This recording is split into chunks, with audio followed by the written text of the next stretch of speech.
Sai Ram, beloved brothers and sisters. On this auspicious day of Guru Purnima, we gather to explore two profound questions that Bhagwan Sri Sathya Baba addressed throughout his divine mission. What misconceptions cloud our spiritual understanding? And what is the true role of the Guru in our own spiritual journey? Sri Sathya Baba came with a universal message: love all, serve all, and help ever, hurt never. His teachings transcend religious boundaries, for as he declared, there is only one religion, the religion of love. There is only one language, the language of the heart.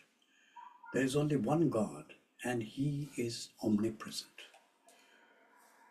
So what is it that we get wrong about spirituality? First of all, the ego trap. The greatest misconception in spirituality is believing that our spiritual practices alone make us spiritual. Swami told that generally all people are suffering from an incurable disease. The disease is called ego. And we often mistake external rituals for inner transformation, performing meditation, chanting, attending spiritual gatherings while our hearts remain unchanged. And Baba says, what does spirituality really mean? It does not mean doing dhyanam. It does not mean doing japa or singing bhajans. These are all only good actions which we perform to know about spirituality. True spirituality requires us to give up all our lower qualities which are deeply rooted in the heart. And this requires for us to give up this misconception that the outward practices are leading to inner transformation. It may not necessarily lead to that unless there is an alignment between the head and the heart and the hands. Hands can be doing anything, but if it's not aligned with the head and the heart, no transformation is possible. So we need to understand that spiritual practices alone does not make us spiritual. Second thing, the attachment delusion. We wrongly believe we can pursue both worldly attachments on the one hand and spiritual growth simultaneously. That does not happen. Swami used a powerful analogy. He says, the heart is single sofa, not a double sofa. We cannot have desire for both God and world simultaneously.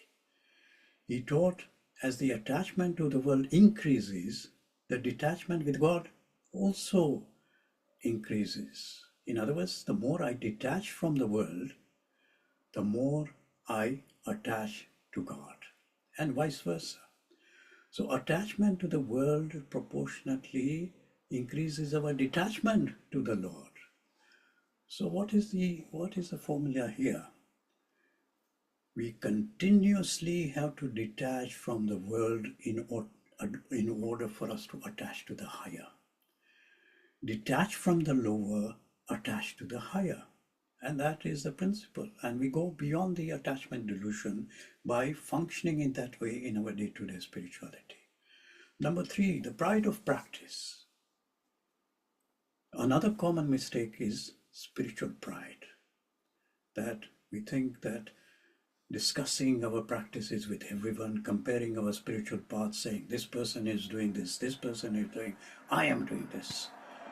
Bhagwan has warned, be careful not to discuss the pros and cons of your spiritual practices with all and sundry. You will start doubting the efficacy of your own chosen path, or on the other hand, you will become so prideful of whatever practices you are doing. So this leads to concern where earlier you had joy, disgust where earlier you had love. So, no discussion. Silently doing your practices, silently being focused in your inner transformation, and that is all. Another misconception is about our sadhanas. Many devotees feel guilty when unable to attend spiritual gatherings due to family duties. In other words, that, we think that it is only by being in a certain place, in a certain context, that we can actually practice our spirituality or to do our sadhana. But Swami has clarified this misconception, teaching that service to family and society is itself spiritual practice when done with the right attitude. So what does it mean? It means that as long as we have this right consciousness behind whatever we are doing, moment to moment, with the right intention, with the right attitude, with the right belief, just like Bhagavan Shri Krishna talks about in Karma Yoga, is that the consciousness behind whatever we do is really the key for inner transformation. We don't have to be in a particular place or a particular circumstance in order for us to really be practicing our spirituality. We can do it anywhere, anytime. By what? By having this right consciousness behind every action that we do. So these are some of the misconceptions which we have about spirituality. So the second thing is, what does the Guru give us and what we should seek from the Guru? Now, what is a Guru? The true definition of Guru, Baba has said, is this question as to what is the inner significance of a Guru. And Guru consists of two syllables, Gu and Ru. And Guru is the one who dispels the darkness of ignorance.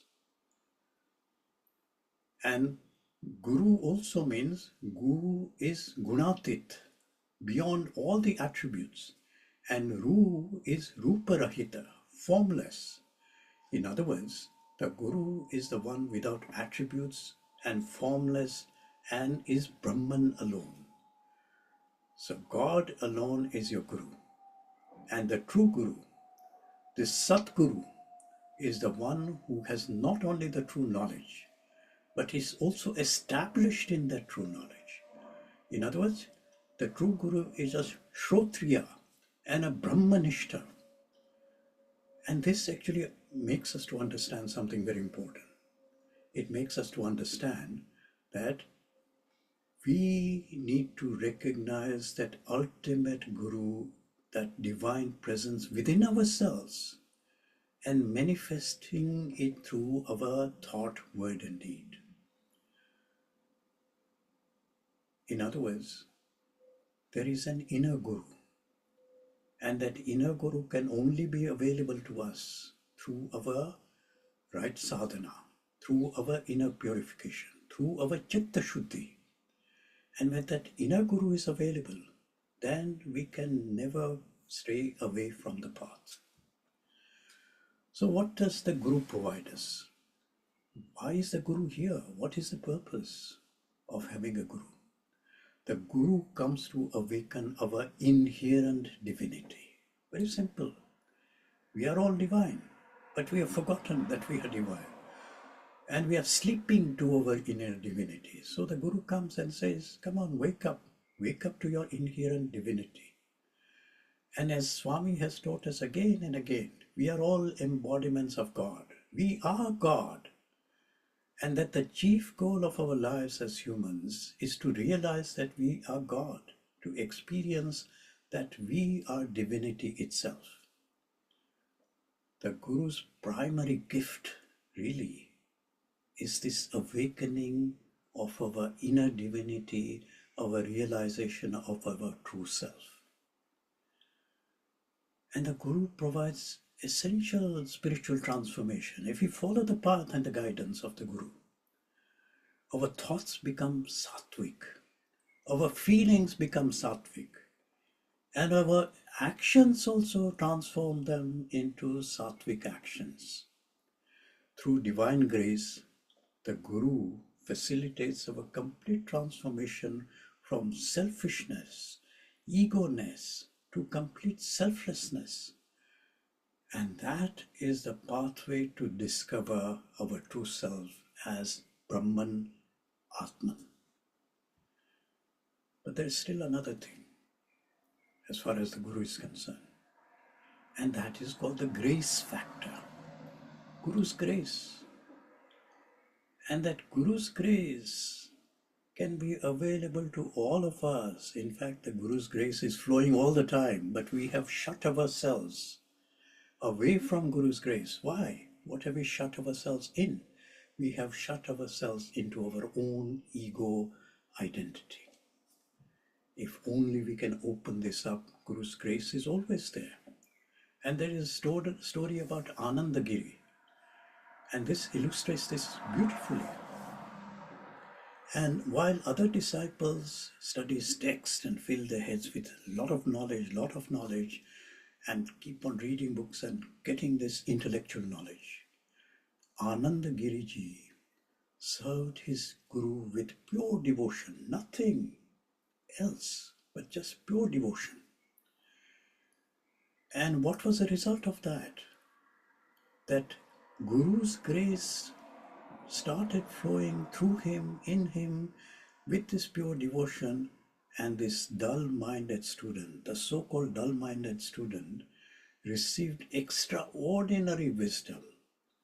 And he is the one who composed these Totaka verses, very well known in Advaita Vedanta. This shows that the grace of God can change an ordinary person into a learned scholar, established in the true knowledge. In other words, if we want to earn the grace of the Guru, we need to focus on our own purusharth, self-effort. And the more self-effort we do in terms of the right type and the right way of doing our sadhana, the purification of the mind brings grace immediately into our lives, into ourselves. So from an ordinary person, we get established in our true knowledge about our true self. So what should we seek? We should seek Guru's grace for inner purification, not external benefits. And Swami has emphasized, give me something that is yours. Something that is clean and fragrant with perfume of virtue and innocence and washed in the tears of repentance. So the sincere devotee seeks three things from the Guru. Sai. S is for strength to serve others selflessly. A is for awakening of the divine love. And I is ignorance and ego removal. And when we seek these three things from the Guru, with the right consciousness, with the right attitude, it is guaranteed that that inner transformation will take place. So then, how do we kind of understand this?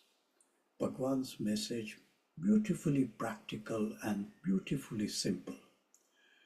Love in thought is the truth. Love in action is the right conduct.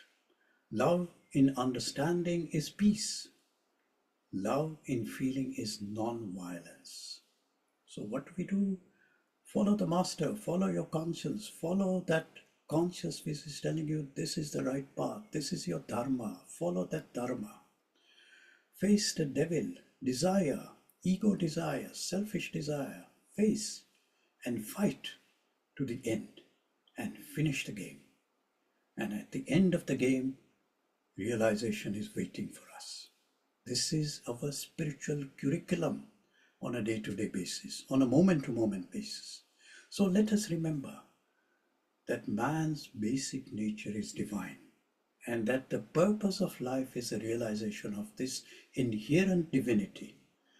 The Guru has come not to give us something new, but to remind us of what we already are, embodiments of the divine.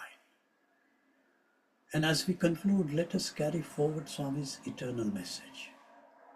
Start early, drive slowly, reach safely on this sacred journey of self-realization.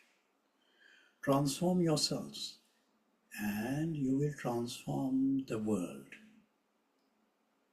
Sai Ram.